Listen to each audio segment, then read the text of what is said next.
Hello students, इन लोगों के पास अब मैं आपको बताता हूँ कि ये जो दुनिया के बादशाह हैं इनका क्या रिलेशन है दुनिया की सरकारों के साथ। तो ये जो दुनिया के बादशाह हैं दुनिया की सरकारों को लोन बांटते फिरते हैं कि अच्छा तुम्हें लोन चाहिए ये लो, तुम्हें दिक्कत हो रही है ये लो। तो ये दुनिया के बादशाह लोन बांटते हैं दुनिया की सरकारों को। इन दुनिया के बादशाहों के पास इतनी ताकत है कि ये किसी देश को या किसी देश की सरकार को बना भी सकते हैं, बिगाड़ भी सकते हैं। आप अक्सर सुनते होंगे किसी देश में लड़ाई चल रही है और हम सब जानते हैं जैसे अभी फिलहाल यमन में लड़ाई चल रही है और यमन में लाखों करोड़ों लोग मारे जा रहे हैं। कभी हम सुनते हैं कि लीबिया में वॉर चल रहा है, कभी सीरिया में कुछ चल रहा है। तो इनके पास इतनी ताकत है, ये सरकारें बना सकते हैं, सरकारें बिगाड़ सकते हैं, देशों में क्या कुछ कर सकते हैं। ये किसी पॉलिटिकल पार्टी को फंड कर सकते हैं, खूब सारा पैसा दे देंगे किसी पॉलिटिकल पार्टी को कि वो पॉलिटिकल पार्टी इलेक्शन जीत जाए। ये वॉर्स कर सकते हैं, इन्हें वॉर करने से पहले किसी से पूछना नहीं पड़ता है। ये सरकारों को पैसा देते हैं, पॉलिटिकल पार्टीज को पैसा देते हैं, डिक्टेटर्स को पैसा देते हैं कि तुम्हें आर्मी बनानी, ये लो पैसा संभालो, और हमारे जो फायदे की चीज़ है वो हमें देते रहो, तुम्हारे देश में जो कुछ है। तो अब देखते हैं कि ये जो दुनिया के बादशाह हैं, अब इनके पास मेन पावर है, तो इनका क्या रवैया है क्लाइमेट चेंज को लेकर। तो दुनिया के जो बादशाह हैं इनका भी वही हाल है जो सरकारों का हाल है। ज़्यादातर लोग मानते ही नहीं कि क्लाइमेट चेंज हो रहा है, और अगर कोई लोग मानते भी हैं तो थोड़ा बहुत काम करते हैं, उस लेवल पे काम नहीं करते। वही बात है कि 100 बाल्टी पानी डालना है तो आपने 10 बाल्टी पानी डाला, आग नहीं बुझी तो आप कह दो कि हमने डाला तो था, अब हमारी क्या गलती। तो अब ये लोग क्यों इस चीज़ के लिए काम नहीं करते हैं जितना करना चाहिए। सबसे पहली वजह आपको बताऊं, क्लाइमेट चेंज का सबसे बुरा असर दुनिया के सबसे गरीब आबादी पे होगा। तो सबसे गरीब आबादी पे असर होगा और फैसला लेना है दुनिया की सबसे अमीर आबादी को। तो जो इंसानियत है, इंसानियत हमेशा पैसे के आगे थोड़ा सा पीछे आ जाती है, और ये मुझे बताने की ज़रूरत नहीं है, आप लोग खुद अपनी ज़िंदगी में देखते होंगे। और इसके बाद अगर ये लोग इस चीज़ को माने कि क्लाइमेट चेंज हो रहा है और इसे रोकना चाहिए, तो इसका मतलब ये होता है कि हमें ऐसी गैसेस जो गर्मी सोखती हैं, ऐसी गैसेस को रोकना पड़ेगा। और ऐसी गैसेस को रोकने के लिए पेट्रोल का यूज़ बंद करना पड़ेगा, तमाम ऑयल्स का गैस और ये कोयले का यूज़ बंद करना पड़ेगा। और एक आयरनी की बात है कि पेट्रोल, ऑयल और ये कोयला यही सबसे ज़्यादा प्रॉफिटेबल काम है। और इनफैक्ट एक सिस्टम है दुनिया की इकोनॉमिक्स का, ये है पेट्रो डॉलर, यानी कि दुनिया के जितने देश हैं सबको पेट्रोल खरीदना है, और पेट्रोल खरीदा या बेचा सिर्फ डॉलर में जाएगा। तो इस तरीके से दुनिया के जितने अलग अलग देश हैं इन सब की करेंसीज, किसी के देश में येन चलता है, किसी के देश में लीरा चलता है, तो अलग अलग करेंसीज जुड़ती हैं डॉलर के साथ। और डॉलर के मालिक ये लोग हैं जो दुनिया के बादशाह हैं। पूरी दुनिया को डॉलर कमाना पड़ता है, इन लोगों को डॉलर बस छाप देना पड़ता है। तो अब अगर ये सब काम करना है तो इन्हें रीडिज़ाइन करना पड़ेगा पूरी दुनिया के सिस्टम्स को, पूरे दुनिया के जितने इकोनॉमिक मॉडल्स हैं इनको रीडिज़ाइन करना पड़ेगा कि हम इस सर्कल ऑफ डिस्ट्रक्शन से बाहर निकल पाएँ। और इस दौरान इन्हें पैसे का बहुत ज़्यादा नुकसान होगा। और ये लोग दुनिया के बादशाह क्यों बन पाए? क्योंकि इनके पास पैसा है, और इन्हीं को पैसे का नुकसान होगा अगर ये चीज़ को काम करें तो। और इसके बाद अब कुछ सॉल्यूशंस को डिस्कस करते हैं बहुत शॉर्ट में। तो क्लाइमेट चेंज को रोकने के लिए हमें सबसे पहले रीन्यूएबल सोर्सेज ऑफ एनर्जी की तरफ जाना पड़ेगा, चाहे वो सोलर एनर्जी हो, चाहे विंड एनर्जी हो, ऐसी एनर्जीज जो रीन्यूएबल हों। इसके बाद हमें अपना कार्बन फुटप्रिंट जो है वो कम करना पड़ेगा, हमारी अर्थ को रीजुविनेट करना पड़ेगा, फिर से वो ग्रीनरी बढ़ानी पड़ेगी।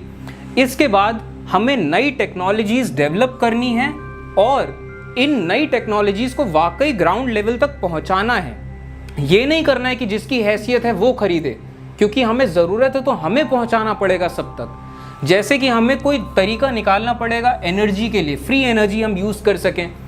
अब समंदरों में जैसे पानी कम हो रहा है तो समंदरों से हमें डीसैलिनेशन प्लांट्स लगाने चाहिए कि हम खारे पानी को पीने लायक पानी में बदल सकें। हाइड्रोपोनिक्स, यानी कि अब जैसे ग्लोबल वार्मिंग हो रही है तो हाइड्रोपोनिक्स ये एक तरीका है पेड़ पौधे उगाने का, इस तरीके से। और इसके बाद जब शहर डूबने लग जाएंगे तो हम फ्लोटिंग सिटीज़ हम बना सकते हैं, यानी कि समंदर के ऊपर ऐसे सेटलमेंट्स। तो ऐसे कई सारे तरीके हैं जिन तरीकों का हमें नया इजाद करना है और वाकई इम्प्लीमेंट करना है, ऐसे बहुत सारे तरीके हैं।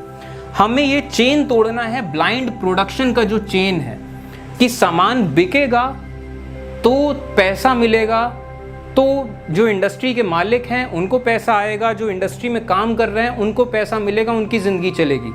और कुछ बनना चाहिए तभी बिकेगा, और बनेगा तो मतलब नेचर को नुकसान है। तो ये जो साइकिल है कि चीज़ बनेगी तो बिकेगी तो पैसा मिलेगा, ये साइकिल टूटनी चाहिए। और ये साइकिल अगर तोड़नी है, हमें क्लाइमेट को बचाना है, एनवायरनमेंट को बचाना है, तो चीज़ें उतनी ही बनानी पड़ेंगी जितनी ज़रूरत है।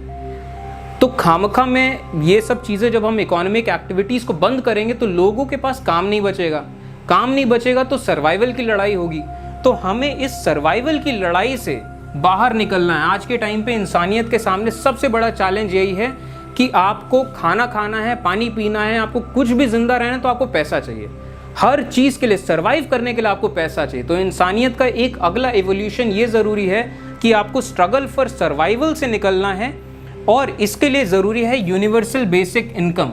हर आदमी को एक डेफिनेट पैसा दिया जाए कि वो सर्वाइव कर सके, और तब वो सोच सके कि अब मुझे अपनी ज़िंदगी में क्या करना है। तो इंसानियत का पर्पज़ गधों की तरह काम करके इतना पैसा कमाओ कि ज़िंदा रह सको, इससे निकल के इंसानियत का पर्पज़ ये अब होना चाहिए कि इंसान एनरिचिंग हो सके, केयर कर सकें, जो ज़िंदगी उन्हें वक्त मिली है, जो वक्त उन्हें मिला है, उस वक्त का ध्यान दे सकें, एंजॉय कर सकें, दूसरों का ख्याल रख सकें। और ये ह्यूमैनिटी का अगला एवोल्यूशन है। और इसके बाद कई सारे मिसलेनियस तरीके हैं, जैसे कि वाइट वॉशिंग रोड्स, काली सड़कें गर्मी सोखती हैं, तो सड़कों पे अगर वाइट वॉशिंग कर दी जाए तो काफ़ी ज़्यादा गर्मी को वो रेडिएट कर देती हैं। कार्बन सकिंग फिल्टर्स लगाए जा सकते हैं जो हवा से कार्बन को सोख लें। इसके बाद वेल्स का कंजर्वेशन ज़रूरी है। वेल मछलियों का बहुत बड़ा रोल होता है मरीन इकोसिस्टम्स में। कोरल रीफ्स को बचाना बहुत ज़रूरी है। एग्रीकल्चरल रिफॉर्म्स करने हैं पूरी दुनिया में कि जहाँ पे जैसी ज़मीन है, जितना पानी अवेलेबल है, वहाँ वैसी ही फसल उगाई जाए। तो ऐसा एक एग्रीकल्चरल रिफॉर्म्स पूरी दुनिया में ज़रूरी हैं। फूड हैबिट्स को चेंज करना है, क्योंकि अभी बहुत सारे दुनिया के ऐसे देश हैं जो कैटल का मीट बहुत ज़्यादा खाते हैं, और कैटल को मीट इतना ज़्यादा खाते हैं, कैटल का मीट, तो उन्हें बहुत ज़्यादा क्वांटिटी में कैटल पालने पड़ते हैं। तो कैटल के पालने से मीथेन गैस बहुत ज़्यादा पैदा होती है। तो हमें ये चीज़ करनी है कि कैटल उतने पालें जितनी ज़रूरत है। खामखा के लिए, इंडस्ट्रियल यूज़ के लिए तो हमें अपने फूड हैबिट्स चेंज करने हैं। इंसेक्ट बेस्ड मीट हम बना सकते हैं। ऐसे बहुत सारे तरीके हैं कि जो चीज़ें हमें करनी है और करनी पड़ेगी। इसके बाद हमें अपना वेस्टेज रिड्यूस करना है, वाटर कंजर्वेशन करना है, रेन वाटर हार्वेस्टिंग, जगह जगह तालाब बनाने हैं, जंगल बनाने हैं कि ग्राउंड वाटर रिचार्ज हो सके। हमें वेस्ट मैनेजमेंट करना है कि हम चीज़ें बना रहे हैं, हमने इकॉनमी वो चक्कर जो बनाया है कि सामान बिकेगा तो पैसा मिलेगा, अब सामान बिकने के लिए सामान बनना चाहिए। इन सब चीज़ों के दौरान, और ज़्यादा पैसा चाहिए सबको, तो ज़्यादा पैसा चाहिए मतलब ज़्यादा बने, ज़्यादा बिके।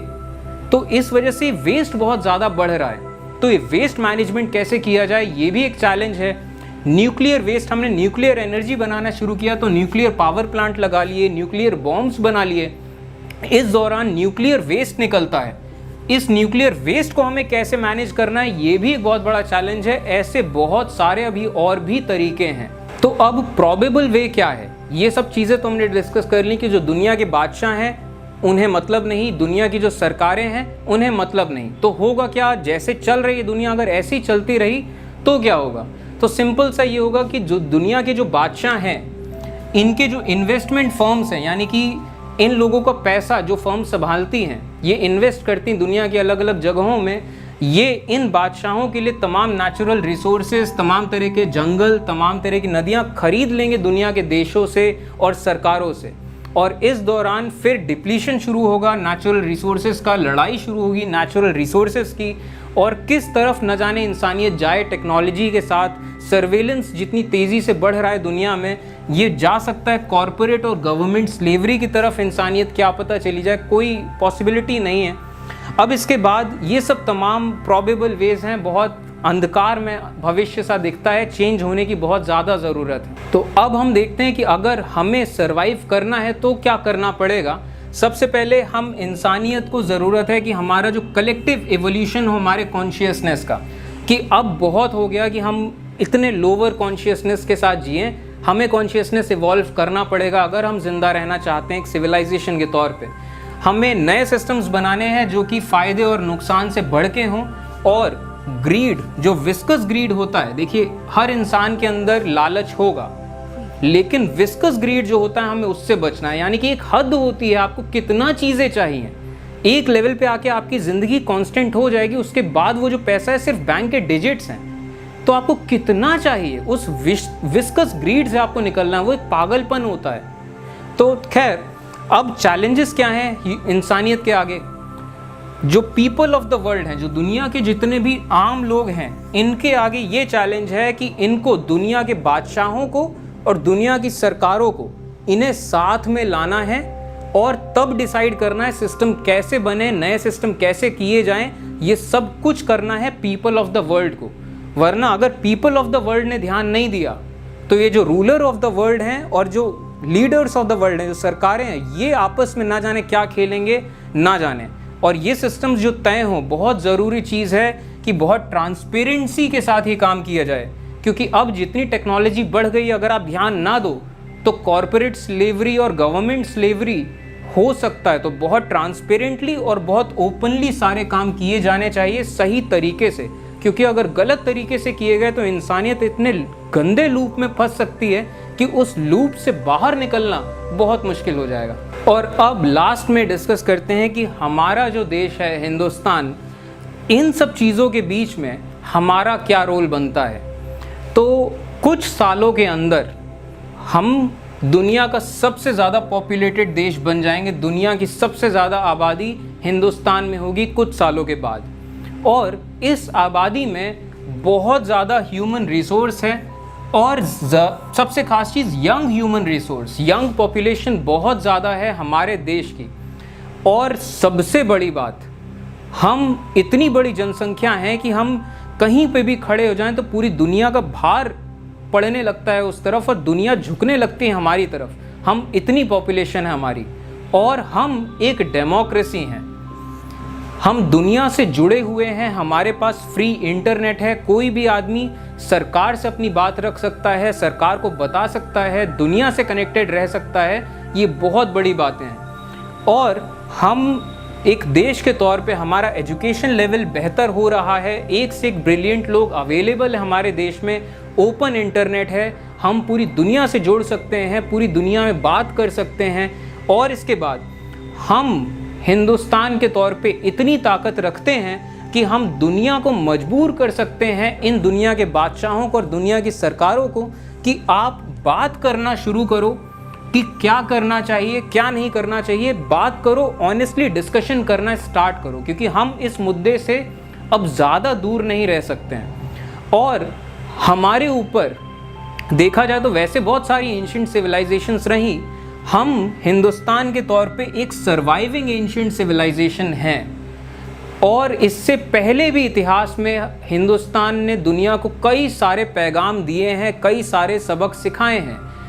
अब फिर से वक्त है कि हम हिंदुस्तान के तौर पे दुनिया को फिर से एक पैगाम दें, दुनिया को फिर से एक सिस्टम में लाने की शुरुआत करें, कि लोग बात करें, डिसाइड करें कि करना क्या है, किस तरीके से करना है। फिर थैंक यू।